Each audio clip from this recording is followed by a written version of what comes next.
அனைவருக்கும் வணக்கம். இன்னைக்கான வீடியோ பதிவில் பார்க்க போகிற ரொம்ப முக்கியமான ஒரு பரபரப்பான கிரிக்கெட் அப்டேட் என்ன அப்படின்னு பார்த்தீங்கன்னா, ஆஸ்திரேலியா அணிவுடைய நட்சத்திர வீரரான மார்னஸ் லபுஷேன் வேண்டுமென்றே பீச்சில் நடுவில் ஓடிக்கொண்டே இருந்ததால் டென்ஷனான இந்திய அணிவுடைய கேப்டன் ரோஹித் சர்மா நேரடியாக அழைத்து எச்சரித்த சம்பவம் அரங்கேறிக்குங்க.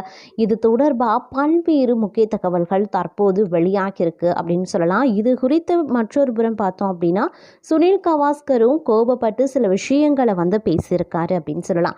இவங்க ரெண்டு பேரும் எதற்காக இவ்வளவு டென்ஷன் ஆகி என்ன பேசியிருக்காங்க அப்படிங்கிறத பற்றின முழு தகவலை தெரிஞ்சுக்க போகிறோம். அதை தொடர்ந்து இன்னும் பரபரப்பான கிரிக்கெட் அப்டேட்ஸை நீங்கள் தெரிஞ்சுக்க வீடியோவை ஸ்கிப் பண்ணாமல் கடைசி வரைக்கும் பாருங்க. இந்த பதிவு உங்களுக்கு மிக பயனுள்ள விகிதத்தில் இருக்கும்.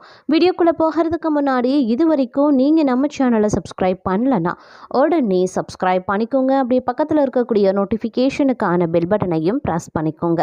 சரி நேர்களே, வாங்க வீடியோக்குள்ள போகலாம்.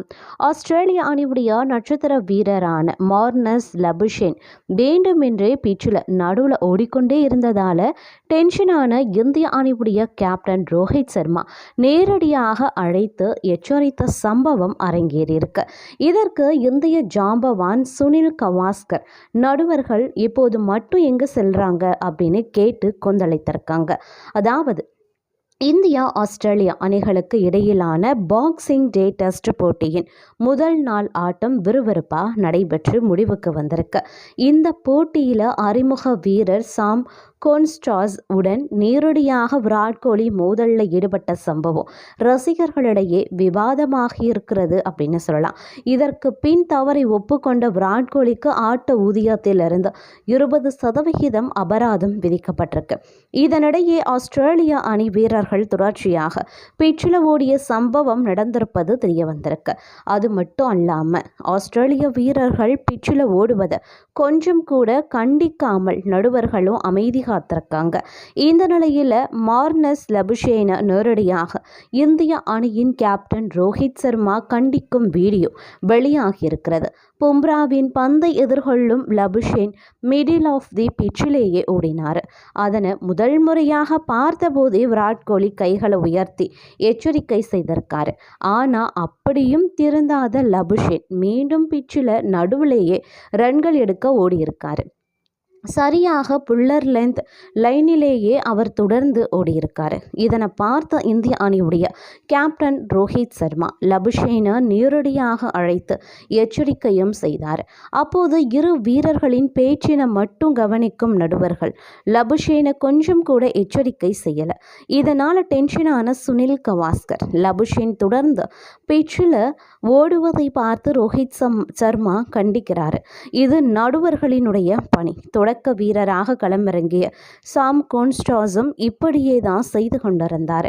அவரையும் நடுவர்கள் ஒரு வார்த்தை கூட கேட்கல அப்படின்னு கொந்தளித்திருக்காரு.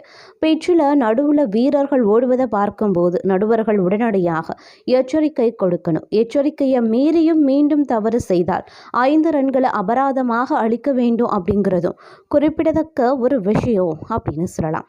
அது மட்டும் இல்லாமல் மற்றொரு புறம் பார்த்தோம் அப்படின்னா, மெல்போர்ன் டெஸ்ட் போட்டியின் 2வது நாள் காலையில் இந்திய அணியுடைய பந்து வீச்சு ஒன்றுமே இல்லாமல் சொத்தையாக இருந்திருக்கு அப்படின்னு நான் சொல்லணும். அதாவது ஸ்டீவ் ஸ்மித் 139 ரன்களை விளாசி தன்னுடைய 34வது சதத்தை எடுத்து சுனில் கவாஸ்கர் பிரையன் லாராவை சமன் செய்ததோடு ஜோ ரூட்டையும் கடந்திருக்காரு. ஆனால் ரோஹித் சர்மாவின் கேப்டன்சி படு மோசமாக அமைந்திருக்கு. 311க்கு 6 என்று இன்று காலை தொடங்கி குறைந்தது 400க்குள்ள சுருட்டியிருக்க வேண்டும். ஆனால் பிடிய நழுவ விட்டது ரோஹித் சர்மாவின் மந்தமான கேப்டன்சி. ஆஸ்திரேலியா 474 ரன்களுக்கு ஆல் அவுட் ஆன பிறகு ரோஹித் சர்மா தேவையில்லாமல் தொடக்கத்தில் இறங்கி அசிங்கமாக ஆட்டமிழந்து சென்றார். அதாவது ஆஃப் ஸ்டெம்புக்கு சற்று வெளியே தன்னுடைய வழியே செல்லும் கமின்ஸ் பந்து அது ஒன்று அதை பின்னால் சென்று நேர்பேட்டில் தடுத்திருக்க வேண்டும். அப்படி இல்லைன்னா ஆடாமல் விட்டிருக்கணும். அப்படியே புல் ஷாட் ஆடினாலும் பின்னால் நன்றாக சென்று மிட் விக்கெட் மேலே அடிக்கணும்.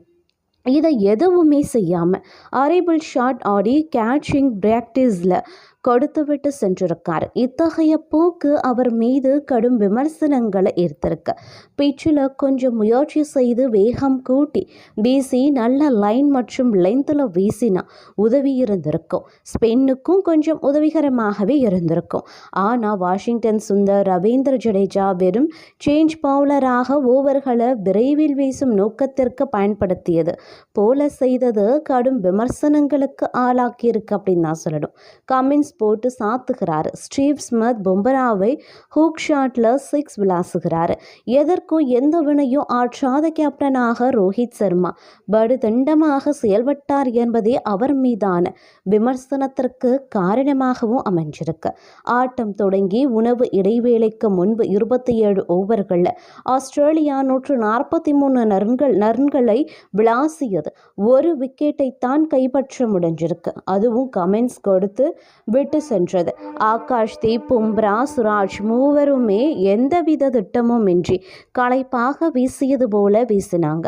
இந்த நிலையில் உணவு இடைவேளையின் போது சுனில் கவாஸ்கர், ரவி சாஸ்திரி சாடியது என்ன அப்படின்னா, ஆகாஷ்தீப் பந்து வீச்சு மிகுந்த ஏமாற்றம் அளிக்கிறது அப்படின்னும், பவுன்சர் வீசினா குறைந்தது ஹெல்மெட் பேட்சுக்கு வீச வேண்டும், இடுப்புறத்திற்கு பவுன்சர் வீசினா அது பயனற்றது, நான் மிகுந்த ஏமாற்றம் அடைந்திருக்கேன், ஐ எம் சாரி, புத்தம் புது பந்து விரயம் செய்யப்பட்டிருக்கு, ஆகாஷ்தீப் படும் மோசமாகவே வீசியிருக்காரு, ஆப் ஸ்டெம்புக்கு வெளியே தொடர்ந்து வீசி பேட்டர்களை செட்டில் ஆக விட்டிருக்காரு, பில்டிங்கில் இந்திய வீரர்கள் சொதப்பினர் அப்படின்னும் சுனில் கவாஸ்கர் சொல்லியிருந்தார்.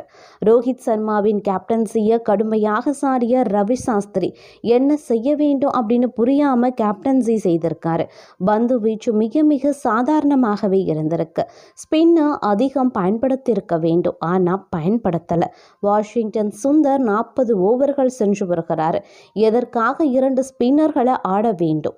கேப்டனுக்கு அவர்கள் மீது நம்பிக்கை இல்லை அப்படின்னும் போது எதற்காக அணியில எடுக்க வேண்டும்? இந்திய அணியினரின் உடல் மொழி வெறுப்படைந்து சோர்வடைந்து காணப்பட்டிருக்கு அப்படின்னு சொல்லி அவர் சாடி பேசியிருக்காரு அப்படின்னு தான் சொல்லணும். அது மட்டும் இல்லாமல் இந்தியா மற்றும் ஆஸ்திரேலிய அணிகளுக்கு இடையே 4வது டெஸ்ட் போட்டி மெல்போர்னில் தொடங்கியிருக்கு. இந்த போட்டியில் டாஸ் வென்ற ஆசிய அணி கேப்டன் பாட் கமென்ஸ் முதல்ல பேட் செய்ய போவதாகவே அறிவித்தும் இருந்தார். ஆசிய அணியின் தொடக்க பேட்ஸ்மேன்கள் 4 பேரும் மிகச்சிறப்பான இன்னிங்ஸ் ஆடியிருந்தாங்க. அதில் சாம் கான்ஸ்டாஸ் 60 ரன்கள், உஸ்மான் கவாஜா 57 ரன்கள், லபுச்சேஞ்சே 72 ரன்கள் அடித்திருக்காங்க. ஸ்டீவ் ஸ்மித் 140 ரன்கள் சேர்த்து அசத்தியிருந்தார். இதன் காரணமாக ஆஸ்திரேலிய அணி முதல் இன்னிங்ஸில் 474 ரன்கள் சேர்த்து அனைத்து விக்கெட்டுகளையும் இழந்திருக்கு. இந்திய சார்பில் பும்ரா 4 விக்கெட்டுகளையும் ஜடேஜா 3 விக்கெட்டுகளையும் அதிகபட்சமாக வீழ்த்தியிருந்தாங்க. இதையடுத்து இந்திய அணி தற்போது தங்கள் முதல் இன்னிங்ஸை ஆடி வந்துட்டுருக்கு. கடந்த 2 போட்டிகளாக மிடில் ஆர்டரில் ஆடி வந்த கேப்டன் ரோஹித் சர்மா இந்த போட்டியில் ஓப்பனராக களமிறங்கினார். ஆனாலும் அவர் 3 ரன்களில் ஆட்டமிழந்து வெளியேறினார். கடந்த சில டெஸ்ட் போட்டிகளாகவே அவர் தொடர்ந்து சொதப்பி வருவதும் குறிப்பிடத்தக்கது. தற்போது இந்திய அணி 39 ரன்களுக்கு 1 விக்கெட்டை இழந்து ஆடி வந்துட்டுருக்கு. ஜெய்ஸ்வால் மற்றும் KL ராகுல் ஆகியோர் களத்தில் இருக்கிறதும் தெரிய வந்திருக்கு அப்படின்னு கூட சொல்லலாம். அது மட்டும் இல்லாமல் இந்தியா ஆஸ்திரேலியா இடையிலான பாக்ஸிங் டே டெஸ்ட் எனப்படும் 4வது டெஸ்ட் போட்டி மெல்போர்னில் தொடங்கி நடந்து வந்துட்டுருக்க நிலையில் இதில் முதல்ல பேட்டிங் செய்த ஆஸ்திரேலியா அணி முதல் நாள் ஆட்ட நேர முடிவில் 6 விக்கெட் இழந்து 311 ரன்கள் குவித்திருந்தது.